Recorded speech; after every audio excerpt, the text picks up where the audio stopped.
kahapon, mother ng impeachment. O ano? Yung merong isang senador na hindi siya statesman magtanong. Sino? Isa si Raffy Tulfo ba yun? Si Senator Raffy Tulfo na talaga naman yung pagtatanong niya. Sige, ayan po. Panoorin natin. Di kasi ako nanood eh. Yung pagtatanong niya kay... Board na ako eh. Board na ako dun eh. Pangalan Piatos, sige nga. mga pangalan mga belat, pagong, pusa, etc. Hindi ko ma-remember, Your Honor. Hindi All ko of a sudden, maalala. hindi mo na maalaala. And Hindi ko how long? maalala, Your Hindi mo na Honor. maalaala. And yet, 6 years ka naging SDO doon. Hindi ko maalala, Your Honor. Matagal na po yun, Your Honor. At saka, may edad na rin po ako, Your Honor. Ayaw lagi pag tinunto, ma'am. Pati kami ba nagtitunto? Oh. Ayaw lang pag tinunto. Hindi na ako tinood, Yes, Your yun Honor. sinabi, Okay. diba? How would you consider yourself? Smart, average, or stupid? What kind of question is that? Objection! Irrelevant. Nasa average lang po ako Average. kapagkatao, Your Honor. Correct. Objection, Just like millions Your and Honor. millions and millions of Yeah. Filipinos. Good, normal. Ayan, no? Kasi sa isang normal na tao, kapag siya'y binigyan bilang isang SDO tulad sa inyo ng listahang pangalan ng mga informants na bilat, Ha? pagong at pusa, papalag ka. Ano ba to? Kernel. belat. Mukhang hindi ata tama to. Bastusan na to. Di po ba? Para sa normal na tao. Ano daw? Ano? Bila. Okay. Bastos naman Nag-rely ito ni po ako sa Senator sinadmit po Tulfo. sa akin ng security officer, Your Honor. Kaya nga po, bilang isang normal na tao, ulitin ko, pag nakakita kayo ng ganong pangalan, bilat, pagong, pusa, etc. Belat. Ang bastos Belat, naman eh. ito. Why is the Magugulat ka, presiding di ba? officer not telling this senator judge to Magugulat please ako. do not use obscene, offensive language? At babae ang kausap niya. Ay, ang hilig kasi dito sa B eh. Yan ba yung nag-tip ng 250,000, Kat? Siya ata. Oo, sabi ng brother niya sa akin eh. Oh, kita mo, Oo. brother pa nagsabi. Oo, away yan sila ni Ben Tulfo eh. Oo. Bastos ito. Dapat kung ako dyan sa defense, mag-privilege speech ako. Just because you're a senator judge, you are not exempt from the proper decorum and ethics in court. You are Ethics functioning as a what do you call this? A judge. Grabe ka, you're wearing a robe, tapos you mention the letter B, E, ha? That is the private part of a woman. That is using a Cebuano or Bisaya word for the private parts of a woman. Yeah. Grabe oh. Ano Tapos nga eh. proud pa siya oh. Alam mo, ito lang ayaw ko dito, Kati, sa mga ganitong senador. Yung tinapusan nyo ba? Ano bang board exam ang napasa mo dyan, senator? Yan, CPA yan eh. Umasa yan ng board exam bago yan nag-auditor eh. Kung sabihin niya she does not remember, hindi mo yan siya mapipilit kasi she does not remember. Agree. Di ba? Bakit? Sasabihin mo pa kung ganito bang mga pangalan na yan, hindi ka ba magdududa? Your Honor, that is no longer my job. Di ba? Kung naglagay sila ng alias dyan, that's not prohibited by the rules, why will I bother to require them to show me a warm body? Pero yung decorum na yan ni Senator Raffy Tulfo, sumusobra na yan ha. Senator Raffy Tulfo ha, isumbong nyo nga ito sa akin. Sumusobra ka na, Senator. That's already obscene, offensive language directed at a woman. Abay, sa Ethics Committee lang ng Senate, dapat tamaan ka dyan sa Gender and Development Committee ni Senator Risa Ontiveros. Senator Risa Ontiveros! Moto proprio, dapat ipa-explain mo yan si Senator Tulfo. Why is he using offensive, sexual connotation language to a witness? Senator Risa Ontiveros, pakita mo na meron kang, tapang ka to defend the rights of women and the Gender and Equality Committee of the Senate. Ipa-explain mo yan si Senator Tulfo through the presiding officer. Puro ka pa-sweet-sweet ka dun. Risa na kayo dun sa Iloilo. I think, Mother, no, hindi ata nabasa ni Senator Raffy Tulfo sa ilalim ng Rule 132, Section 3 ng Rules of Court. Paano niya mabasa, tsaka hindi man siya abogado ba? Hindi nga nag-research, di ba? Oo. May karapatan ng testigo na proteksyonan laban sa mapang-insulto, argumentative at paulit-ulit na Rule 136, pagtatanong. the witness has a right to be protected from repetitive questions already answered and from hostile offensive questions. Why is Senator Escudero allowing this? Di ba? Alam mo sakit talaga ng ulo ito pag nagsenador ako eh. Hari nawa magsenador ako. Huwag sana kami magbangayan nito mga ito, ti-Englishin ko talaga sila. Di parang, alam mo, Mother, nakikita ko parang pinupunuan nila yung kakulangan ng prosecution panel eh. Sila Dapat clarificatory question lang kasi, di ba? Walang tanong eh. Kung ako yung witness doon, sasabi ko, what's your question, Your Honor? What's your question? You mean that when you saw these names, you did not bother to... Your Honor, that is not my job. Because you're not prohibited from using aliases.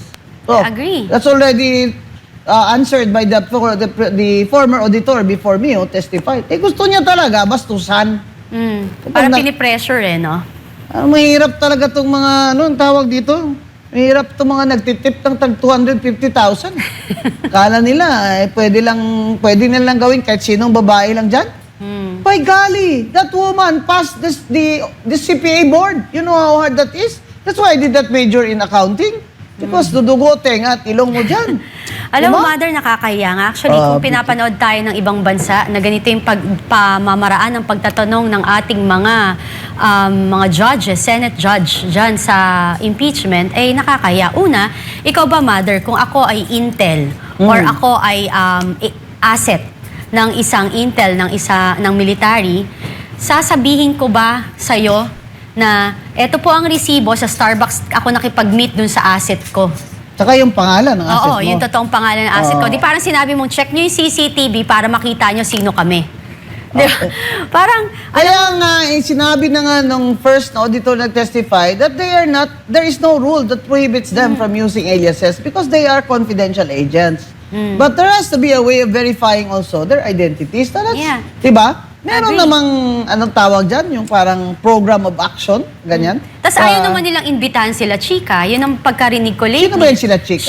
Siya yung officer na in charge yun sa confidential funds. Siya yung nag-receive ng Yeah, cash. security head na, yes. So, Abay, bakit hindi siya? Kasi siya Exactly. naman ang receive ng pera. Ito pa, ano ko lang, clarify ko lang po ha, mga kababayan, bilang dating guro at dating commissioner ng COA, tutok sila ng tutok dyan sa notice of disallowance because they're trying to prove that DP Sara pocketed the money that was disallowed by the COA.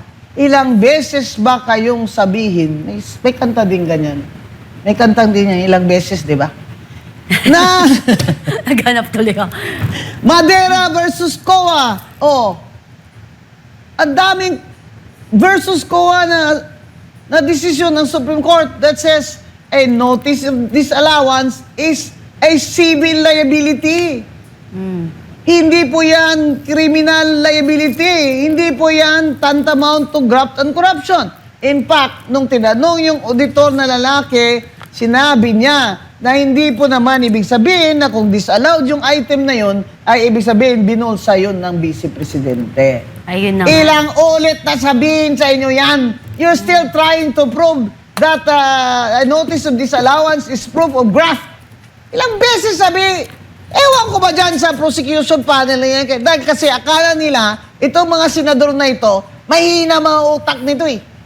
Saka bias naman ito in the first place eh. So, bigyan lang natin ng parang, wow, ninakaw niya yung 129 million, binulsa niya.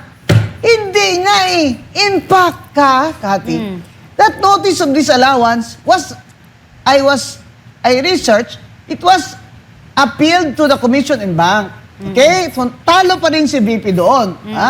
That's my understanding. Kaya siya umakyat sa Supreme Court. So, may pending pa sa Supreme Court. kaso So, pa. paano mo masasabi? In fact, tinanong nila yung auditor na lalaki, is that final? Sinabi niya, no, because you can still appeal that.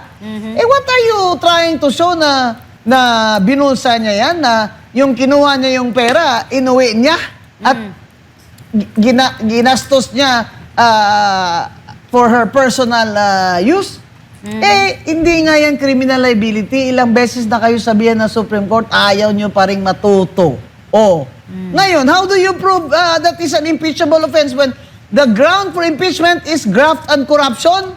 You are trying to prove it by proving that there is a notice of disallowance for a certain amount. But the conclusion is wrong. Even so, with the notice of disallowance, which is not yet final because it's pending in the Supreme Court, not yet final, it is only a civil liability. Ibig sabihin, pinapa-refund sa'yo. And, makinig mabuti ha, yung mga congressman dyan ha, mamagaling-galingan kayo dyan, makinig mabuti.